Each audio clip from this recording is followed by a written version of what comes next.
Well, I guess it's festival season.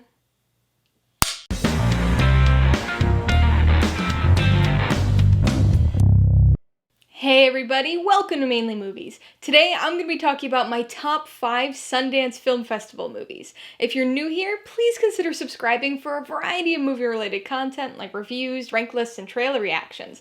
Well, it's the first Saturday of the month, so that means it's time for another episode of the Movie Nerds Club.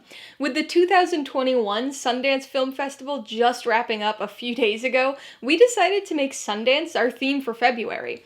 After you watch my top Sundance movie picks, make sure you check out the videos of the other members of the Movie Nerds Club: Elsie Screen Talk, Rachel's Reviews, Ren Geekness, Ryan Cam, and Zach Pope. Links to their videos are in the description below. Despite focusing on a single film festival, this was a surprisingly broad category. Each of the movie nerds decided to tackle and interpret the category slightly differently. Some of us kept our options wide open by picking from any movie that's ever played at Sundance. Some of us only focused on Sundance world premieres, and some of us limited our picks to only Sundance award winners. I personally chose that last option, and since the festival's been around for decades and now features dozens of awards every year, I was still choosing from hundreds of movies. My list might look a little different from some of the other movie nerds as a result of this restriction, but as always, it helps me to have some sort of reasonable limitation on my options for these lists, especially on ones with such an utterly diverse array of films. Remember, these are just my top movies, not the top movies, so be sure to post your own personal top Sundance films in the comments below. Alright, let's get this top list started. Coming in at number 5, Me and Earl and the Dying Girl. This won both the U.S. Grand Jury Prize Dramatic and the Audience Award for U.S. Dramatic at the 2015 Sundance Festival. You don't always see that kind of agreement between the jury and audience at Sundance, or any festival for that matter, but this is the type of movie that would cause that. It's a weird mix of tones and ideas, but it's remarkably well balanced. It's part comedy, part illness-based drama, and part teen coming-of-age story. But it's pretty quirky too. The characters are all pretty weird by typical teen movie standards, and even the way the story's approached and plays out is kind of atypical. This is the type of movie that sometimes makes light of very dark, heavy stuff, while also taking things that would seem benign and innocuous in other movies and making them poignant and affecting. But at the same time, it all remains entertaining and charming. The trio of teens at the center of the story give some great performances, and provide us with the laughs, heartaches, and lessons that one might expect from a movie with such a bizarre title. Plus, anybody interested in filmmaking or classic films is gonna get a kick out of the central hobby in this story. I think it's safe to say that the Sundance jury and audience that year were fans of the Criterion Collection. Coming in at number 4, Fruitvale Station. It too caused agreement between the festival jury and audience by winning both the U.S. Grand Jury Prize Dramatic and the Audience Award for U.S. Dramatic at the 2013 Sundance Festival. This is a hard film. It's one that's very well made, with some excellent performances, but the story's so affecting and tragic and infuriating that it's not a movie you frequently want to pull down from the shelf to watch. It's based on a true story, recounting the final day of Oscar Grant's life before his murder by police, and it's a tough watch. It's one of those remarkable movies, though, where you know what's gonna happen, but that doesn't negatively affect your investment in the movie. It's all building towards the incident at Fruitvale Station, but it's a film that's much more about Grant himself than it is about his death. It's a slice-of-life movie, basically showing us a single day, but it encompasses who he was. His struggles and mistakes, but also his successes and achievements. This was a very strong directorial debut for Ryan Coogler, and was also the breakout role for Michael B. Jordan, whose portrayal of Grant feels equal parts genuine and heartbreaking. Coming in at number 3, The Brave Little Toaster. What? Yeah, that's what I thought too, but when I was looking into the festival's history of award winners, I found that this one actually received the honor of special jury recognition at the 1988 Sundance Festival. Brave Little Toaster was a major childhood favorite of mine, and it honestly still holds up really well as an adult.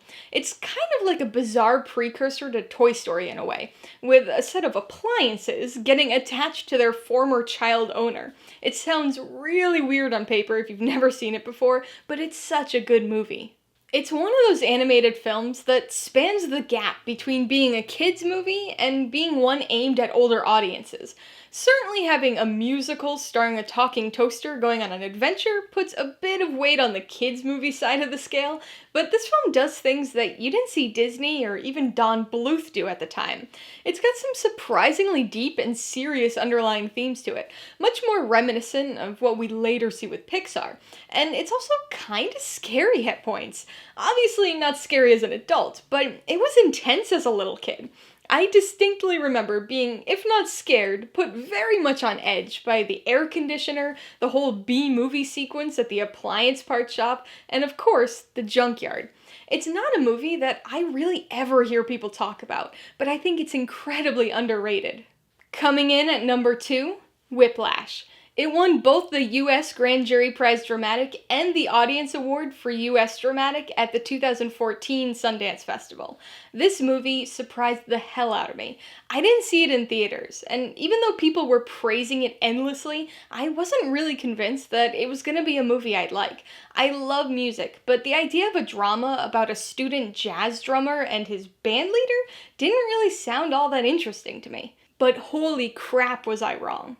On paper, this doesn't sound like it should be a particularly exhilarating film, but it's such an intense, visceral experience. It's anxiety-inducing and incredibly compelling, and it's one of those movies where, when the credits are finally rolling, you realize you've been sitting there tensed up for basically the entire runtime. So you're physically exhausted, plus you're mentally exhausted. This movie looks at both an abusive mentor-mentee relationship and the extremes of motivation and perfectionism, and it just wipes you out. Miles Teller and J.K. Simmons were both fantastic in this movie, which leaves you highly anxious and with sore hands. So that means my number 1 Sundance Film Festival movie is Memento. It won the Waldo Salt Screenwriting Award at the 2001 Sundance Festival. This was Christopher Nolan's second film, and I believe it's easily his most underrated film. Over the last 2 decades, he's become pretty well known for intricate, mind-bending stories. Most of these have strong, high-concept sci-fi elements to them, but his first mind- and time-bending film was actually a neo-noir thriller about a man with antegrade amnesia trying to solve the mystery of his wife's murder. This is a movie that's compelling enough just with its story. It's a murder mystery, so you want to figure out the truth just as much as Leonard does. The fact that he's incapable of forming new memories, and instead basically has to start over every single day using clues and notes he leaves for himself, makes it all that much more interesting. But it doesn't stop there. What really makes this movie unique, and probably earned it its screenwriting award at Sundance, is its structure, which plays around with time and the sequence of events. The movie's composed of 2 distinct but connected timelines, and it's one of those films that can be semi-confusing while you're watching, but comes together in an incredible way by the end. Alright, so there you have it, my top 5 Sundance Film Festival movies. What are your top Sundance movies? Be sure to post your own ranking in the comments below, and don't forget to check out the pics of the other members of the Movie Nerds Club. And if you're interested in buying any of these movies, I do have affiliate links to all of them in the description below. I get a small commission from anything you buy using one of my links, so I'd really appreciate it if you'd use them if you're in the market for any of these movies. Alright, so if you get some enjoyment, insider information out of this top list, I'd appreciate it if you'd hit that like button. And if you haven't done so already, please hit subscribe or add it to see more videos like this, as well as movie reviews. Till next time, this has been Alyssa with Mainely Movies, the way life should be.